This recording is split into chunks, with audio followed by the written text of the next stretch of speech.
दोस्तों, ये रामायण का ये तीसरा भाग है। इससे पहले मैं 2 भाग बना चुका हूँ, जिसमें हमने सुना है रामायण की रचना, राम जन्म, विश्वामित्र के यज्ञ की रक्षा, जनकपुरी में राम और लक्ष्मण। दोस्त, आपसे छोटी सी रिक्वेस्ट है कि आप वीडियो को लाइक करें और चैनल को सब्सक्राइब करें। हम रामायण के सभी भाग आपको सुनाएंगे। आज के वीडियो में हम सुनेंगे राम विवाह और राम के अभिषेक की तैयारी।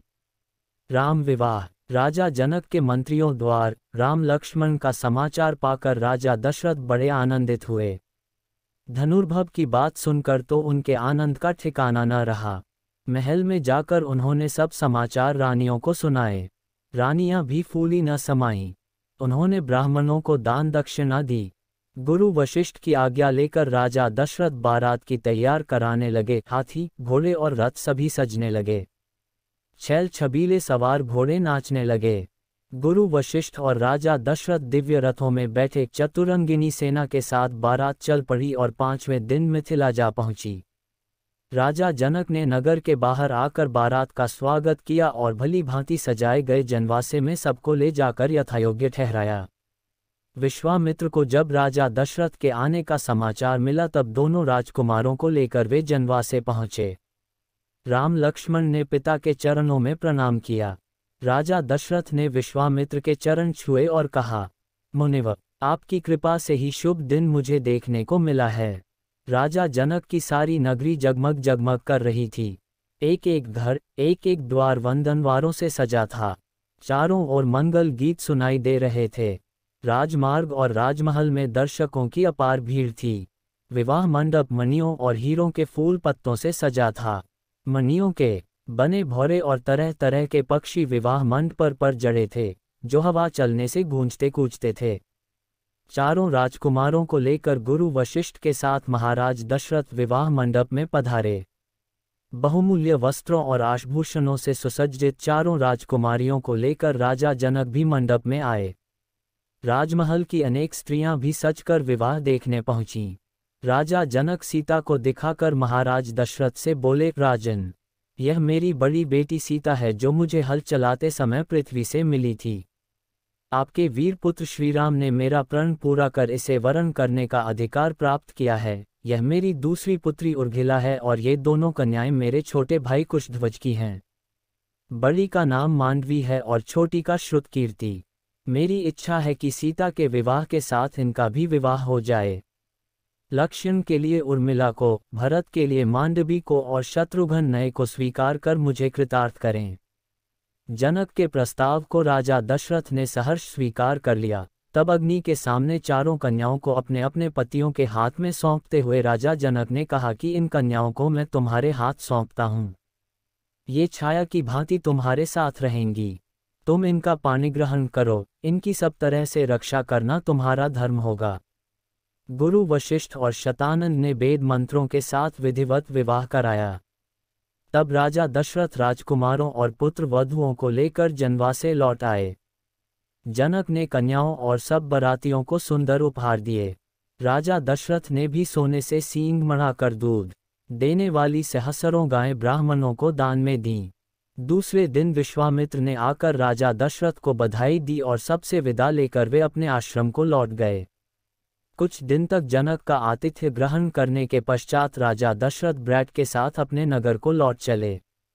वे कुछ ही दूर गए होंगे कि सहसा भयंकर आंधी सी आई और उसके साथ ही क्रोध की साक्षात मूर्ति परशुराम फरसा और धनुष बाण लिए प्रकट हो गए। उन्हें देखते ही अयोध्यावासी डर के मारे अधमरे से हो गए और राजा दशरथ के तो होश ही उड़ गए।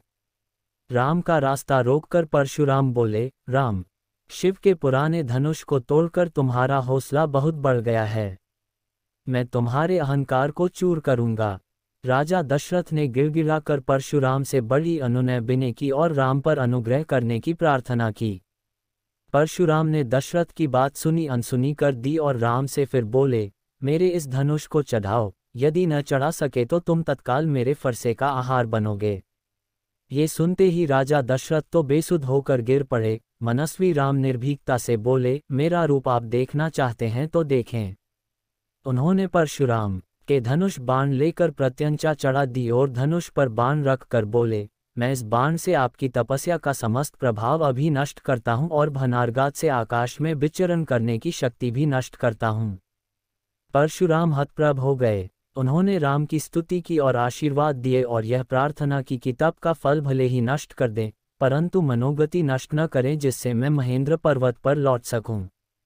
श्री राम ने उनकी बात मान ली। परशुराम राम की प्रशंसा करते हुए तत्काल चले गए। परशुराम के चले जाने के बाद बारात आगे बढ़ी। बारात के पहुंचते ही अयोध्या में घर घर आनंदोत्सव होने लगे। गलियों में शंख और मृदंग की ध्वनि गूंज उठी। स्त्रियों ने मंगल गान किए और फूल बरसाए। रानियों ने पुत्रों और पुत्र वधुओं की आरती उतारी। उस समय राजा दशरथ के भवन की शोभा देखते ही बनती थी। राजकुमार शील गुण संपन्न पत्नियां पाकर बड़े प्रसन्न थे। सीताजी के अनुपम रूप, गुण और सेवा से श्री राम और सास ससुर सब प्रकार से संतुष्ट थे। राजकुल में दिन दिन सुख समृद्धि की वृद्धि होने लगी। समस्त कौशल राज्य का भाग्य जग गया।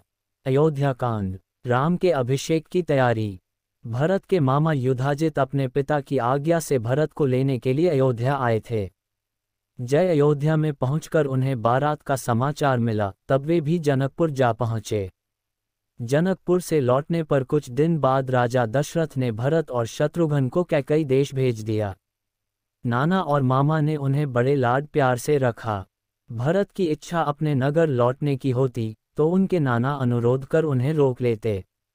इस तरह ननिहाल में रहते भरत और शत्रुघ्न को काफी दिन हो गए। अयोध्या में केवल राम लक्ष्मण रहे। अब राम राजकाज में पिता का हाथ बंटाने लगे। राम सदा दूसरों की भलाई की बात सोचते और सदाचार का पालन करते। जैसे वे नम्र और विद्वान थे, वैसे ही शूरवीर और पराक्रमी भी। छोटे बड़े सबसे वे प्रेमपूर्वक मिलते थे। क्रोध में भी किसी से दुर्वचन नहीं बोलते थे। प्रजा उनको बहुत चाहने लगी। राम के कामों से राजा दशरथ भी बड़े प्रसन्न थे। वे अब बूढ़े भी हो चले थे। उन्होंने निश्चय किया राम को युवराज बना दिया जाए। राजा ने मंत्रियों से सलाह की और कैकेराज और मिथिला नरेश को छोड़कर सब मित्र राजाओं को अयोध्या आने का निमंत्रण भेजा, जिससे उनकी सम्मति भी मिल जाए। निश्चित समय पर सभा भवन में आमंत्रित राजागण आ गए। अयोध्यावासी भी उपस्थित हुए। राजा दशरथ ने सबके सामने राम को युवराज बनाने का प्रस्ताव रखा। सब ने एक स्वर से राम की प्रशंसा की और उनके गुणों का वर्णन करते हुए प्रस्ताव का समर्थन किया। राजा ने सबको धन्यवाद करते हुए कहा कि मैं कल ही राम का अभिषेक करना चाहता हूँ। आप लोग उत्सव में सम्मिलित हों। इस घोषणा के बाद उन्होंने सुमंत को भेजकर राम को सभा में बुलवाया। राम के आसन ग्रहण करने पर राजा दशरथ बोले, जनता ने तुम्हें अपना राजा चुना है। सावधानी से तम राजधर्म का पालन करना और इस कुल की मर्यादा की रक्षा करना। सभा चिजित करके राजा दशरथ अपने भवन में चले गए। राम से एकांत में बात करने के लिए उन्होंने राम को फिर से बुलवा लिया। राजा दशरथ राम से बोले, बेटा, अब मैं बूढ़ा हो गया हूँ और राजकाज चलाने में अपने को असमर्थ पाता हूँ, न जाने मेरी आंखें कब बंद हो जाएं। भरत भी इस समय ननिहाल में है। मैं चाहता हूँ जनता ने तुम्हें राजा चुना है तो यह नेक काम मेरी आंखों के सामने संपूर्ण हो। ऐसे शुभ कार्यों में तरह तरह के विघ्न बाधाएं पड़ने का डर रहता है, इसलिए अत्यंत सावधान रहने की आवश्यकता होती है। तुम भी आज की रात सावधान रहना और संयम से भी रहना। राम उठकर माता कौशल्या के पास गए। माता को प्रणाम करके उन्होंने राजतिलक की सब बातें सुनाई। माता ने पुत्र को हृदय से लगा लिया और हर्ष से फूली न समाई। फिर वे मंगलगान और दान पुण्य में लग गईं। ये शुभ समाचार नगर भर में फैल गया। नगर सजने लगा और चारों ओर आनंद मनाया जाने लगा। इधर एक ओर तो अभिषेक की तैयारियां हो रही थीं, उधर दूसरी ओर दूसरा ही कुचक्र चल रहा था। इस कुचक्र को चलाने वाली थी कैकेयी की मुहलगी दासी मंथरा। वह जैसी कुरूप और कुबड़ी थी, वैसी ही कुटिल भी थी। मंथरा को जैसे ही राम के अभिषेक का समाचार मिला, वह तत्काल कैकेयी के महल में पहुंची और बोली, अरे मेरी रानी, तू कैसी बेसमझ है। मौत तेरे सिर नाच रही है और तू सुख की नींद सो रही है। कैकेयी ने चौंककर पूछा, मंथरा, क्या बात है? साफ क्यों नहीं बताती? राम तो कुशल से है। क्या भरत का कोई समाचार आया है? मंथरा बोली, और तो सब ठीक है, बस तुम्हारे सुख सौभाग्य का अंत होने वाला है। भरत को ननिहाल भेजकर राजा कल ही कौशल्या पुत्र राम को राजकाज सौंपने जा रहे हैं। ये सुनते ही कैकेयी बोली, इससे और अधिक प्रसन्नता की बात क्या होगी। मेरे लिए जैसे भरत वैसे ही राम। लो, यह हार मैं तड़ो उपहार में देती हूँ। मंथरा ने हार लेकर फेंक दिया और बोली, भोली रानी, अक्ल से काम लो। मुझे तो ये देखकर आश्चर्य होता है कि तुमको अपने निकट का संकट भी दिखाई नहीं देता। राज पाकर राम का हृदय भरत के प्रति बदल भी सकता है। कौशल्या राजमाता होंगी और तुम उनकी दासी बनोगी। कैकेयी फिर भी विचलित नहीं हुई। तब लंबी सांस लेकर मंथरा फिर बोली, पगली रानी, राम के राजा होते ही भरत मारे मारे फिरेंगे। राजा की विशेष प्रिय होने के मद में तुमने कौशल्या के साथ कैसे कैसे दुर्व्यवहार किए हैं, ये तुम जानती ही हो।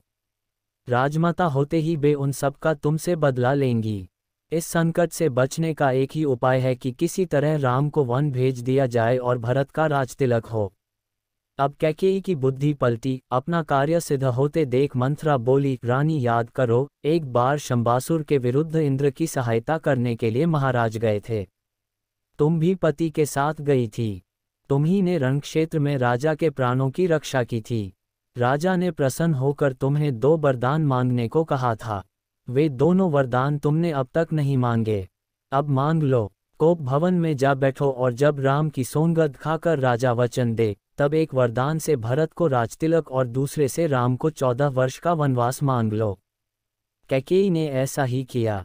रात को जब राजा दशरथ कैकेयी के महल में पहुंचे तो उनको रानी के कोप भवन में जाने का समाचार मिला। इस खबर से राजा के प्राण सूख गए। कैकेयी उनको प्राणों से भी अधिक प्यारी थी। वे उनके शरीर पर हाथ फेर कर मनाने लगे। राजा ने कहा, तुम क्यों ऐसी रूठी पड़ी हो? तुझे मालूम है कि तेरी प्रसन्नता के लिए मैं रंग को राजा और राजा को रंग बनाने के लिए तैयार हूँ। यदि किसी ने तुम्हारा अहित किया हो तो उसका सिर अभी कटवा लूँ। मैं अपने पुण्यों और प्राण प्यारे राम की शपथ लेकर कहता हूँ कि तुम जो कहोगी वही करूँगा। राजा ने जब राम की शपथ ले ली तो कैकेयी ने दोनों वरदान मांगे। राम के वनवास की बात सुनकर राजा सन्न रह गए और शोक के कारण मूर्छित हो गए। कुछ देर बाद जब वे होश में आए तब राम कहकर उठ बैठे और कैकेयी को तरह तरह से समझाने लगे। वे कैकेयी से बोले, भरत को बुलाकर मैं उसका राजतिलक कर दूंगा, पर मेरे राम पर दया करो, मुझ पर दया करो। कि कैकेयी किसी तरह न मानी। वह बोली, राजन, आपकी बात रघुवंशियों जैसी नहीं है। आपके पूर्वजों ने सत्य पालन के लिए न जाने कितने कष्ट झेले। हरिश्चंद्र और शिव का नाम इसी कारण आदर से लिया जाता है। सत्य ही संसार में ईश्वर है। धर्म भी सत्य पर टिका है। सत्य से बढ़कर और कोई नहीं। सत्य को छोड़कर आप संसार को कैसे मुंह दिखाएंगे? रही मेरी बात, अगर आप वरदान नहीं देते तो मैं आत्महत्या कर लूंगी और आप इस कलंक और अपयश का भार जीवन भर ढोते रहेंगे। राजा समझ गए कि अब कुछ होने वाला नहीं। राजा रात भर बेसुध से पड़े रहे। सवेरा होने पर सुमंत कैकेयी के महल में समाचार लेने आए। राजा की दशा देखकर वे समझ गए कि कैकेयी ने कोई कुचलत की है। सुमंत ने कैकेयी से राजा के दुख का कारण पूछा। कैकेयी बोली, मैं कुछ नहीं जानती। राम को ही वे अपने मन की बात बताएंगे। राजा का संकेत पाकर सुमंत राम को बुलाने गए। थोड़ी देर में लक्ष्मण के साथ राम आ गए। राम को देखते ही दशरथ बेसुध हो गए और कुछ बोल न सके। तब कैकेयी ने राम को सब बातें बताईं, अपने वरदान की भी बताईं। पिता का रुख देखकर राम ने दृढ़ता से कहा, पिताजी की प्रतिज्ञा की रक्षा के लिए मैं अभी वन जाता हूँ। भरत को बुलवाकर उनका राजतिलक कर दीजिए। मैं भाई भरत के लिए सब कुछ छोड़ता हूँ। अब राम अपनी माता कौशल्या के पास गए और उनको कैकेयी के भवन की सब बातें बताईं। ये समाचार सुनकर माता कौशल्या बेसुध सी हो गईं और अपने भाग्य को कोसने लगीं। मैं तो निरंतर अपने को घर की दासी मानकर सबकी सेवा करती रही। भरत को भी अपना बेटा ही माना, कैकेयी का भी बुरा नहीं चाहा, फिर मेरे साथ यह अन्याय क्यों? माता कौशल्या का दुख देखकर लक्ष्मण के क्रोध की आग भड़क उठी। श्री राम ने लक्ष्मण को समझा बुझाकर शांत किया और कहा, मेरे बन जाने की तैयारी करो। वीडियो को लाइक करें और रामायण का पूरा भाग देखने के लिए चैनल को सब्सक्राइब करें।